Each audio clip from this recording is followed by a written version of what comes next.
তালহা gaming যে বলছে আমার মতো 500 ক্রিয়েটর বেড়ে গেলে কিছু হবে না, ভয়েস তো একটা ভাইরাল হয়েছে। তো এই ভয়েসটা কোনটা? আপনারা যদি শুনতে চান ভিডিওটা এন্ড পর্যন্ত দেখুন। একা বেরোয় আসলে তো কিছু হবে না, আমার মতো নাকি 500 জন চলে গেলেও কিছু হবে না।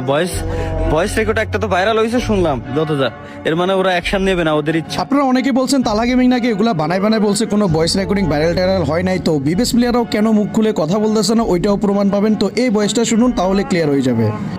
আচ্ছা, তোমরা তো দেখা যায় এখনো, হ্যাঁ অবশ্যই তোমরা সবাই বাংলাদেশের নাগরিকই, এর জন্য চিন্তা ভাবনা বাংলাদেশের মতোই আসে। দ্যাটস ওয়াই এখানে তোমরা কি মনে করো যে তোমরা আন্দোলন করে তোমরা গেরিনাকে মানে ফ্রি ফায়ারকে বাংলাদেশ থেকে উধাও করে দিতে পারবা?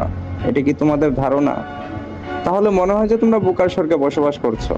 গেইনের কিচ্ছু যায় আসে না।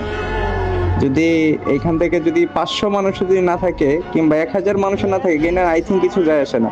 সো রিল্যাক্সে ধৈর্য ধরে বসে থাকো, আর কখনোই গেরিনার বিপক্ষে কিছু বলার চেষ্টা করো না, তাহলে কিন্তু মনে হয় যে যতটুকু আশা ছিল সেটা হারাবে। সো তো হাইপার হওয়ার কিছুই নাই, গেইনার বিরুদ্ধে কোনো কথা বলো না, গেইনার এগেইনস্টে কোনো কথা বলার দরকার নেই, তাহলে কিন্তু যতটুকু আশা ছিল ততটুকু হারাবে। সম্পূর্ণই গেরিনার হাতে, এখানে আমার তোমার হাতে কিছুই নাই। আর কি তথ্য শুনতে চান? তো বাকিটা আপনারা কমেন্টেই বলে যান।